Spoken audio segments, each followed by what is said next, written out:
আমাদের one day suspense YouTube চ্যানেলের প্রতিদিনের গল্পের আসরে আজ থাকছে বিখ্যাত লেখক অজিতেশ নাগের লেখা একটি গল্প, ব্যাগ।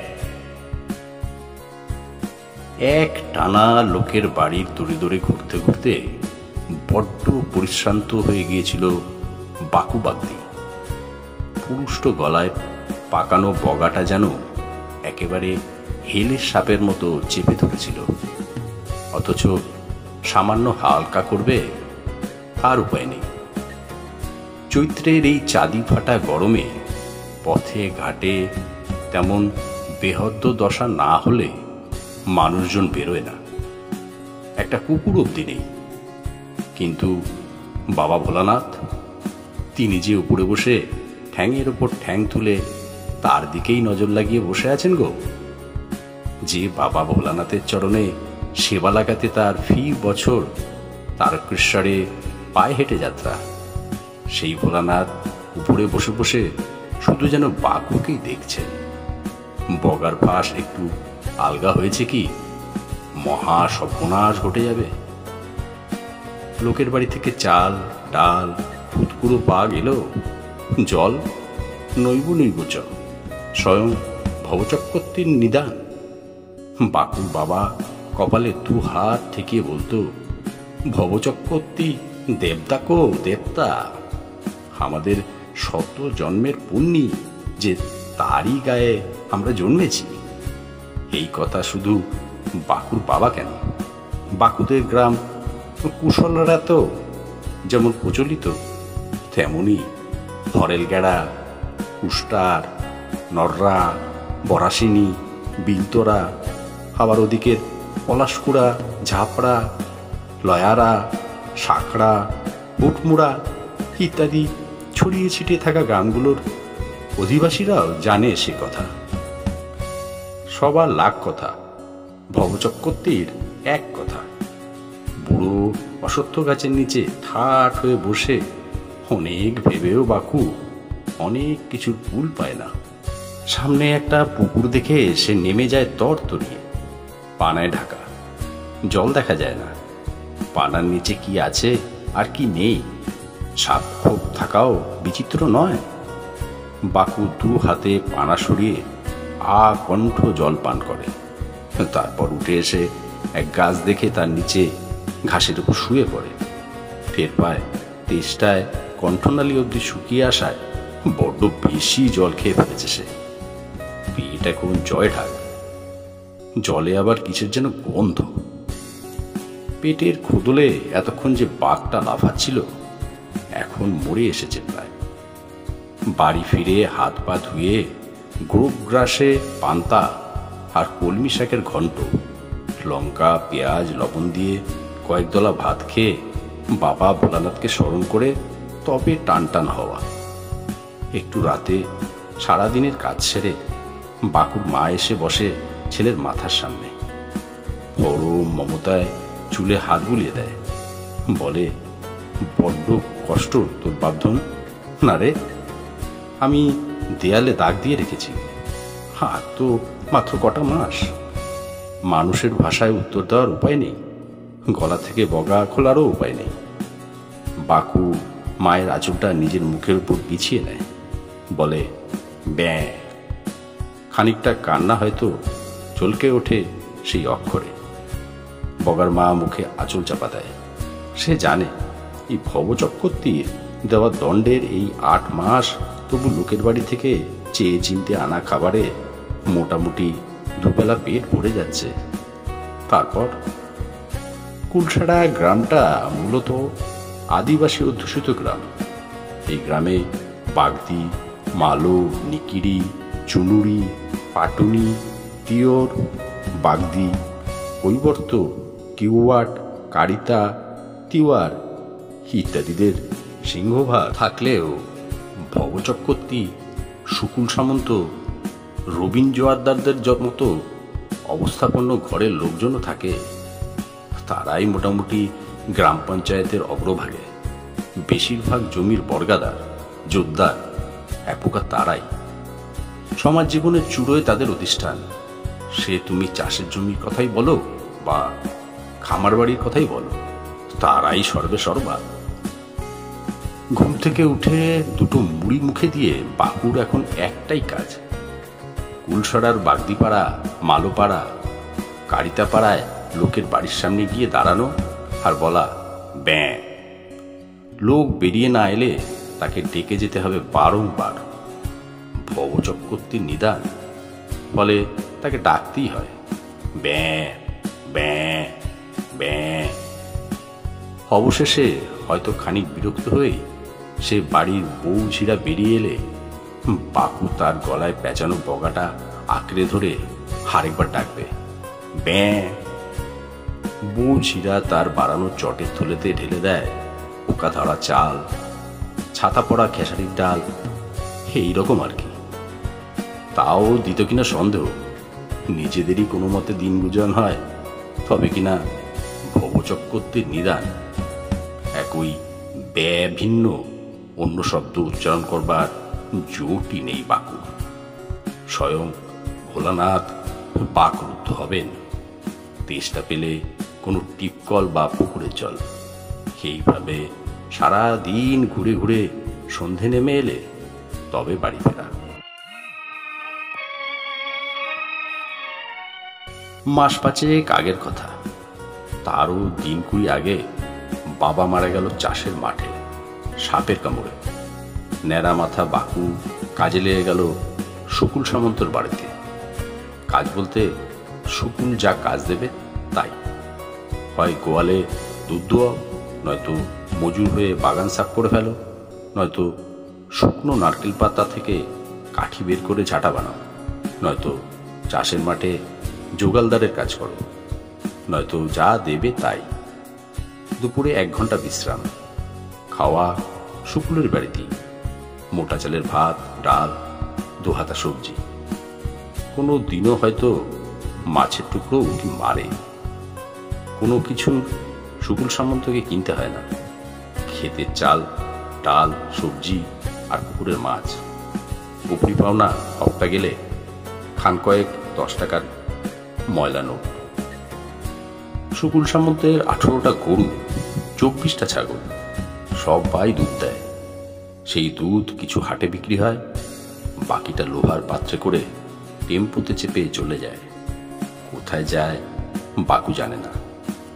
বাকু আগে গরুর দুধ দোয়াতো। একদিন ভরা বালতি উল্টে গেল। খবর পেয়ে শুকুল দৌড়ে এসে মারল 1 লাথি। বাকু কিছুতেই বোঝাতে পারল না তার দোষ নয়, গরুটাই লাথি মেরে ফেলে দিয়েছে। বাকু নতুন কাজ পেল, ছাগলের দুধ দোয়ানো। একদিন ঘটে গেল কাণ্ড। ছাগলের বাচ্চাটা তখন থেকে মায়ের বাটে মুখ দিতে চাইছে, বাকু সরিয়ে দিচ্ছে। একসময় বিরক্ত হয়ে হাতের পাঁচন দিয়ে মেরেছে 1 বাড়ি। কোথায় কিভাবে লাগলো কে জানে। বাচ্চাটা পড়ে গেল, মরে গেল। শুকুল সামন্ত দৌড়ে এসে প্রথমে বাকুকে পাচন পেটা করলেন, তারপর ডেকে পাঠালেন ভবচক্রবর্তীকে। তিনি এসে চোখ কপালে তুললেন। ছাগবৎস হত্যা, হে যে মহাপাতকের কর্ম। ভবচক্রবর্তীর ভাষণের সবটা বুঝতে না পারলেও বাকু এটা বুঝতে পারল তাকে প্রায়শ্চিত্ত করতে হবে। শুনে বাকু তো বটেই, গায়ের অন্যান্যদেরও চোখ কপালে উঠল। গো হত্যা মহাপাপ শুনেছে, কিন্তু তাই বলে ছাগল হত্যাও? তবে তারা মুখে কিছুই বলল না। বেশিরভাগেরই তো শুকুল সামন্ত, রবীন জোয়ারদারদের খেয়ে পড়ে বেঁচে থাকতে হবে। যাই হোক, নিদান হেঁকে ভবচক্রবর্তী শুকুল গিন্নির সমাদরে সাজিয়ে দেওয়া দুধ, মিষ্টি, ফলাহার সেরে বাড়ি ফিরে গেলেন। সেই থেকে চলছে বাড়ি বাড়ি ঘুরে ব্যাঁ। কেউ কোনো প্রশ্ন করলেও ব্যাঁ। ছাগলের গলায় বাঁধা দড়িটা, যাকে বগা বলে, সেটাও বাঁধা থাকবে সারাক্ষণ। দীর্ঘ 8 মাস মানুষের উচ্চারিত শব্দ চলবে না, সামনেও না, অলক্ষেও না। স্বয়ং ভোলানাথ পাহারাদার। কি এতেও কি নিস্তার আছে? ঘটনার দিন 15 বাদে একদিন দল বল নিয়ে শুকুল সামন্ত এসে হাজির। শুধু পাচিত্তির করলে হবে না, আমাকে টাকা কে দেবে? এই কিসের টাকা? বাকুর মা অবাক মনে বলে। সামন্ত পান দোক্তা খাওয়া কালচে দাঁতে নিষ্ঠুর হাসে। আরে গবেট কাহিকা, তোমার ছেলে তো নিজের পাপ খণ্ডন করছে, আমার ছাগলের বাচ্চার দাম কে দেবে? বাকু ছিল বাড়িতে, পাশে বাকুর মাও ছিল, দুজনের মুখেই মাছি। বলো যা, তবুও গরুর মতো চেয়ে আছে দেখো। আমার ছাগলের বাচ্চাটার দাম 800 টাকা, কম করেই বলেছি। ও টাকা আমার চাই। 800 টাকা? কত পয়সার সঙ্গে কত পয়সা জুড়লে 800 হয়? সামন্ত বলে, না পারলে এই ভিটে লিখে দিও আমার নামে, মনে থাকে যেন। তুই বুঝেছিস বাকু? বাকু বলে, বেটা ছাগল কোথাকার। হাসতে হাসতে সামন্ত চলে যায়, সঙ্গে তার সঙ্গী সাথীরাও। এত টাকা কোথায় পাবে বাকু? লোকের কাছে চাইবে? কার কাছে? কুলসারার সবাই তো গরিব গুরগুলো, আর ধার চাইতে হলেও তো হাতের ইশারায় টাকা চাওয়ার জো নেই। কারণ নিদান তেমনই, ইশারাতেও কোনো দাবি জানাতে পারা যাবে না। ছাগল ইশারা করতে পারে? পারে না। লোকে নিজের খুশিতে যা দেবে তাই নেবে বাকু, না দেবে তাও মেনে নিতে হবে নীরবে, ছাগলের মতো। অনেক দিন পারুলের সঙ্গে দেখা হয় না। বাকু যেন তার কথা এক প্রকার ভুলেই গিয়েছিল। আজ পানা সরিয়ে পুকুরের জল খেতে গিয়ে জল পদ্মটাকে দেখে ফেলে বাকু। তার পারুল একেবারে সাদা জলপদ্মের মতোই, কৈবর্তপাড়ার দিনেন কৈবর্তের মেয়ে পারুল। বেটে খাটো, 8-60 গরম, বুকের দিকে চাইলে যেন আর চোখ সরতে চায় না বাকুর। পারুরে, তোর জৈবন আমারে ঘুমাতে দেয় না, তুই আর হাসিস না। শেষ যেবার দেখা হয়েছিল বলেছিল বাকু। ভারী লজ্জা পেয়ে বাকুর উদম বুকে মুখ খুঁজতে খুঁজতে জবাব দিয়েছিল, এখন ঘুমা, পরে সব ঘুম কেড়ে নিব নে। আহা, কথা তো নয়, যেন একখানা করে তীর মারছিল পারু। পুরো ভিজে ভিজে ঠোঁট দুটো চেপে ধরলে মনে হয় গড়াল ঘাটার টসটসে লেবু চিপছে বাকু। পারুরের সর্বাঙ্গে রস, রস আর রস। হাবুডুবু খায় বাকু, তাও আজ মাস আষ্টেক হয়ে গেল। দিন ফুরিয়ে আসছিল। তাড়াতাড়ি বাড়ির পর ধরতে গিয়েই ভূত দেখে বাকু, সামনে পারু। ওহো, তাই তো, এটাই তো কৈবর্ত পাড়া। পারুল চারদিকটা একবার দেখে নিয়ে হুড় মুড়িয়ে এগিয়ে আসে, চুপিসারে বলে, কেমন আছো? বাকু জবাব দেয়, ব্যাঁ। পারুল হাত বাড়িয়ে থুতনি নেড়ে দেয়, ওরে আমার ছাগল ছানাটি রে, ব্যাঁ। অনেক কথা হয় ওদের মধ্যে। তারপর দুজনেই মিশে যায় প্রায় অন্ধকার গ্রামের রাস্তায়, দুদিকে। প্রায়শ্চিত্তের দিন ফুরিয়ে আসছিল। হিসেব মতো আর 9 দিন। শুকুল সামন্তকে সঙ্গে নিয়ে ধুতি সামলাতে সামলাতে ভবচক্রবর্তী এসে হাজির। প্রায়শ্চিত্ত খণ্ডনের সময় এসে গেল। বাকুর মা নীরব দাঁড়িয়ে উঠোনে।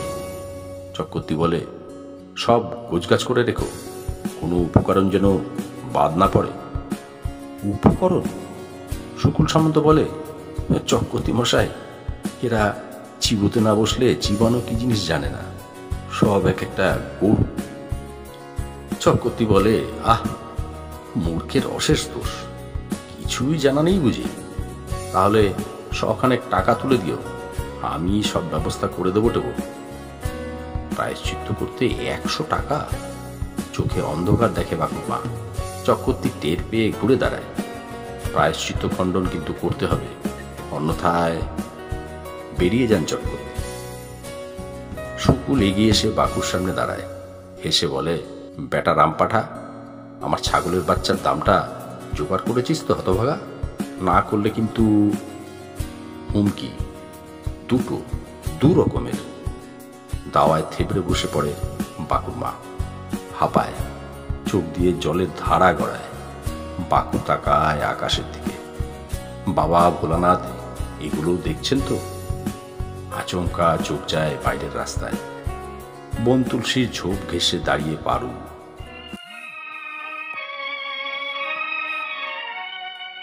দিন চারেক পরের কথা। তখন শেষ রাত। গুলশাররা গ্রামের পথে 3 জন প্রাণী।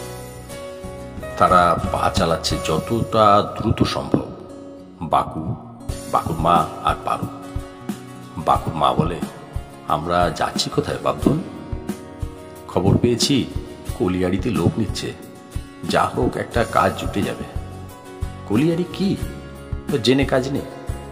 আমাদের বাড়িঘর থাক পড়ে, ফিরে আসবো ঠিক একদিন। পারুল বলে, বাবারে, দৌড়চ্ছে যেন। আমরা দুজনে তোমার সঙ্গে হেঁটে পারি? বাকু পিছন ফেলে বলে, ব্যা। পারুল মুচকি হাসে, ধ্যাত। বহু দূরে কোথাও একটা শেয়াল ডেকে ওঠে। বাকু আকাশের দিকে তাকায়। ভোর হতে খুব বেশি দেরি নেই।